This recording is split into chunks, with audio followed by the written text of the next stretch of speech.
विधान परिषदेच्या निवडणुकीमध्ये महायुतीची बाजी। राज्यामधील 17 पैकी 16 जागांवरती महायुतीचा विजय, तर महाविकास आघाडीला खातही उघडता आलं नाही। भाजप 11, शिवसेना 2, राष्ट्रवादीचा 2 जागांवरती विजय, तर एका जागेवरती भाजप बंडखोराचा विजय।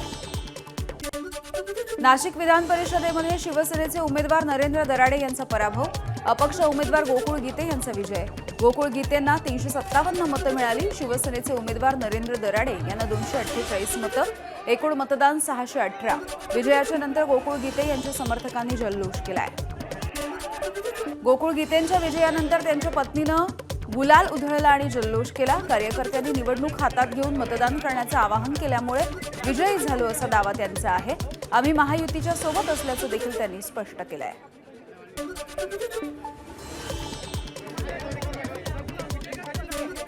नरेंद्र दराडे यांच्या पराभवामुळे आम्हालाही धक्का, मंत्री गिरीश महाजन यांची प्रतिक्रिया। महायुतीकडे नाशिक विधान परिषदेमध्ये सर्वाधिक मतं असताना पराभव कसा झाला यावरती चर्चा करणार असल्याची दिली माहिती। नाशिक विधान परिषदेमध्ये महायुतीचे उमेदवार नरेंद्र दराडे यांचा पराभव झाला। नरेंद्र दराडे यांची मुलगी भाऊक, नेत्यांनी विश्वासघात केल्याचा आरोप करत प्रियंका दराडे काकड यांना अश्रू अनावर। भाऊकीच्या वादामधून शिंदेंच्या शिवसेनेचा करेक्ट कार्यक्रम, काँग्रेसचे नेते सतेज पाटील यांचा आरोप। निवडणुकीमध्ये महायुतीनं पैशांचा पाऊस पाडल्यामुळे विजयी झाल्याचा सतेज पाटील यांचा आरोप। अमरावती विधान परिषद निवडणुकीमध्ये भाजपचे प्रवीण पोटे पाटील हे विजयी झाले। प्रवीण पोटे यांना 390 मतं मिळाली। काँग्रेस उमेदवार हर्षजित देशमुख यांना 0 मतदान झालंय। वंचितचे निलेश विश्वकर्मा यांना 31 मतं। महाविकास आघाडीनं विधान परिषद निवडणूक ताकदीनं लढवली। अमरावती आणि इतर विधान परिषदेमधल्या निवडणुकीमध्ये काँग्रेस नेत्यांमध्ये अंतर्गत वाद झाल्याची सतेज पाटील यांची कबुली। सांगली सातारा विधान परिषदेमध्ये महायुतीचे उमेदवार धैर्यशील कदम विजयी झाले। धैर्यशील कदम यांना 593 मतं मिळाली। महाविकास आघाडीचे उमेदवार अभयसिंह जगताप यांना 292 मतं मिळाली आहेत। कदम यांचा 301 मतांनी विजय झाला। महायुतीच्या कार्यकर्त्यांनी जल्लोष केलाय। संभाजीनगर विधान परिषदेमध्ये भाजप उमेदवार सुहास शिरसाट विजयी। सुहास शिरसाट यांना पहिल्या पसंतीशी 455 मतं, महाविकास आघाडीच्या उमेदवाराला 135 मतं मिळाली, तर एमआयएमच्या उमेदवाराला 35 मतं मिळाली आहेत। एकूण 630 पैकी 5 मतं बाद झाली। धाराशिव विधान परिषदेमध्ये भाजपचे बसवराज पाटील विजयी झाले। पाटील यांना 845 मतं मिळालेली आहेत। काँग्रेसचे उमेदवार महेश देशमुख यांना केवळ 124 मतं मिळाली। महाविकास आघाडीची 150 मतं महायुतीच्या उमेदवाराला मिळाली। 14 मतं बाद झाल्याची माहिती आहे। विजयाच्या नंतर कार्यकर्त्यांनी हलगीवरती ठेका धरलाय। परभणी विधान परिषदेमध्ये महायुतीचे उमेदवार सईद खान यांचा विजय झाला। पहिल्या पसंतीची 242 मतं मिळाल्यामुळे त्यांचा विजय झालाय। दुसऱ्या नंबरवरती महाविकास आघाडीचे उमेदवार विवेक नावंदर। परभणीचे बंडखोर खासदार संजय जाधव यांनी शिवसेनेच्या नवनिर्वाचित आमदार सईद शेख यांचं अभिनंदन केलं। दोघा जणांचा फोटो टाकून अभिनंदनाची पोस्ट केली आहे। सोलापूर भाजपचे उमेदवार संजय राऊत यांचा विजय झाला। राजेंद्र राऊत 365 मतांनी विजयी झाले। विजयाच्या नंतर जल्लोष साजरा करण्यात आला। राजेंद्र राऊत यांच्या विरुद्ध शरद पवार यांच्या राष्ट्रवादीचे उमेदवार वसंतराव देशमुख यांच्यामध्ये ही लढत झालेली आहे।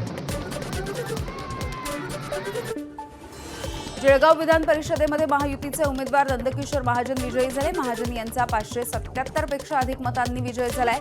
महाविकास आघाडीचे शरद तायडे यांना केवळ 5 मतं मिळाली आहेत। भंडारा गोंदिया विधान परिषद निवडणुकीमध्ये भाजपचे अविनाश ब्राह्मणकर विजयी झाले। अविनाश ब्राह्मणकर यांना 303 मतं, तर काँग्रेसच्या पाठिंब्यावरती उभ्या असलेल्या नरेश ईश्वरकर यांना 152 मतं मिळाली। अविनाश ब्राह्मणकर यांच्या समर्थकांनी फटाक्यांची आतिषबाजी केली। नागपूर विधान परिषद निवडणुकीमध्ये भाजपचे राजीव पोद्दार विजयी। राजीव पोद्दार यांना 682 मतं, काँग्रेसच्या अतुल लोंढे यांना 130 मतं मिळाली। 11 मतं अवैध ठरली आहेत। नागपूर विधान परिषद निवडणुकीमध्ये काँग्रेसची मतं फुटली। महाविकास आघाडीकडे 211 मतं असताना काँग्रेस उमेदवार अतुल लोंढे यांना केवळ 130 मतं मिळाली आहेत। त्यामुळे महाविकास आघाडीची 81 मतं फुटली आहेत। नांदेड विधान परिषद निवडणुकीमध्ये महायुतीचे उमेदवार अमरनाथ राजूरकर हे विजयी झाले। अमरनाथ राजूरकर यांना 339 मतं मिळाली आणि 23 मतं निवडणुकीत बाद झाली आहेत। ठाकरेंचे बंडखोर आमदार दुपारी 3 वाजता अधिकृतपणे शिवसेनेमध्ये प्रवेश करतील, सूत्रांची माहिती आहे. मुंबईमध्ये पक्षप्रवेशाचा कार्यक्रम होईल. यानंतर खासदारांची पत्रकार परिषद होण्याची शक्यता आहे. वाशिममध्ये शिवसेनेकडून खासदार संजय देशमुख यांच्या स्वागताचे बॅनर. ठाकरेंच्या शिवसेनेचे 6 खासदार शिवसेनेमध्ये प्रवेश करणार असल्याची माहिती. ओमराजे निंबाळकर यांनी शिवसेनेमध्ये प्रवेश करण्याचा निर्णय जाहीर करताच अंबादास दानवेंनी टीका केली आहे. निंबाळकरांचा जुना व्हिडिओ सोशल मीडियावरती पोस्ट करत टीका करण्यात आली. आणाभाका घेतल्याला वर्ष लोटलं नाही, मात्र पलटी मारल्याचा त्यांचा आरोप आहे.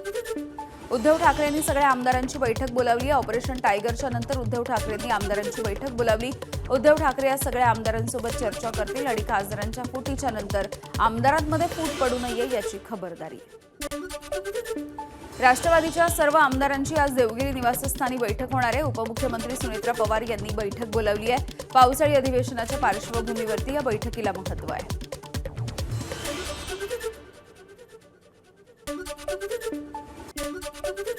आजपासून 3 आठवडे विधिमंडळाचं पावसाळी अधिवेशन आहे. यंदाच्या अधिवेशनामध्ये 10 विधेयकं सभागृहामध्ये मांडली जातील. महिला शेतकरी सक्षमीकरण विधेयक मंजूर करून घेण्याचा सरकारचा प्रयत्न आहे. खासदारांमधील फूट, दुष्काळ सदृश परिस्थिती आणि कर्जमाफीमधल्या जाचक अटी या अधिवेशनामध्ये गाजण्याची शक्यता. अधिवेशनाच्या पहिल्याच दिवशी विरोधकांचं पायऱ्यांवरती आंदोलन. शेतकरी कर्जमाफी करण्याची मागणी. फसवी कर्जमाफी करणाऱ्या शेतकरी विरोधी सरकारचा धिक्कार असो. हातामध्ये पोस्टर घेऊन विरोधकांची घोषणाबाजी. मुख्यमंत्री देवेंद्र फडणवीस यांनी पावसाळी अधिवेशनाच्या पहिल्या दिवशी पुरवणी मागण्या सादर केल्या. 97,000 कोटी रुपयांच्या पुरवणी मागण्या सादर करण्यात आल्या. अधिवेशनाच्या पहिल्या दिवशी प्रवेश पास न मिळाल्यामुळे गोंधळ झाला. विधानभवनाच्या मुख्य प्रवेशद्वारावरती हा गोंधळ बघायला मिळाला. अनेकांना पास न मिळाल्यामुळे रांगाच लागल्या होत्या.